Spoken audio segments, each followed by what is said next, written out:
আজকে আওয়ামী লীগের কাজগুলি বিএনপি, আওয়ামী লীগের বক্তৃতায় বিএনপি করতেছে, আমি কোনো পার্থক্য দেখছি না।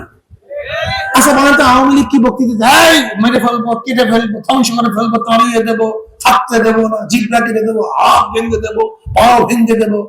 বিএনপি জোরে বলেন বক্তৃতা, আর কিচ্ছু না।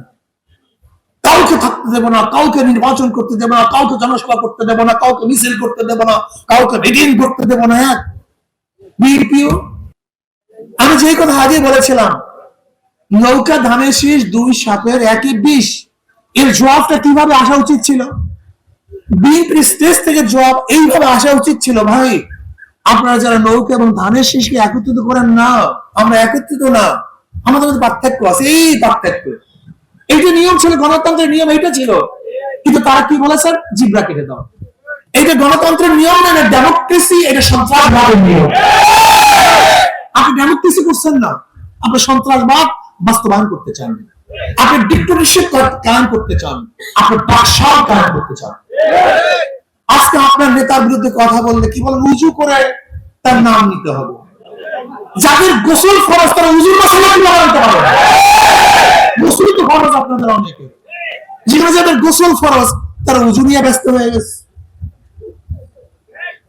যদি তাদের দুর্নীতির বিরুদ্ধে কথা বলা হয় তারা সহ্য করতে পারে না, বরং আপনাদের বলা উচিত ছিল আমাদের শাসন আমলে 91 থেকে 96, 2001 থেকে 2006 পর্যন্ত, হ্যাঁ আমরা দুর্নীতিতে 5 বার চ্যাম্পিয়নশিপ লাভ করেছিলাম, আমরা দুর্নীতি করেছিলাম, চাঁদাবাজি করেছিলাম, অমুক করেছিলাম, তমুক করেছিলাম, ভবিষ্যতে ওয়াদা করছি এটা করব না। এইটা আপনাদের বক্তব্য আসা উচিত ছিল, এইটাই গণতন্ত্রের নিয়ম। কিন্তু আপনি কি না, আমরা 5 বার দুর্নীতি চ্যাম্পিয়ন হয়েছি না বলা যাবে না, আমাদের অধীনে হয়েছে এটা বলা যাবে না, এত খুন হয়েছে এটা বলা যাবে না। এটি গণতন্ত্র, ডেমোক্রেসি না, এটা হলো সন্ত্রাস, এই সন্ত্রাসবাদ। আপনি করবেন সন্ত্রাসবাদ আর দাবি করবেন গণতন্ত্রবাদ।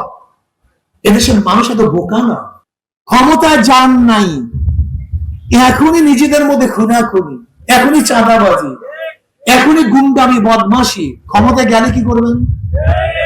হ্যাঁ, এখনই ক্ষমতায় যান নাই, হুমকি ধুমকি মারপিট, যদি ক্ষমতায় যান কি করবেন? এখনো ক্ষমতায় যান নাই, আপনাদের ভয় কেউ কথা বলতে পারে না, যদি ক্ষমতায় যান তখন উপায়টা কি হবে?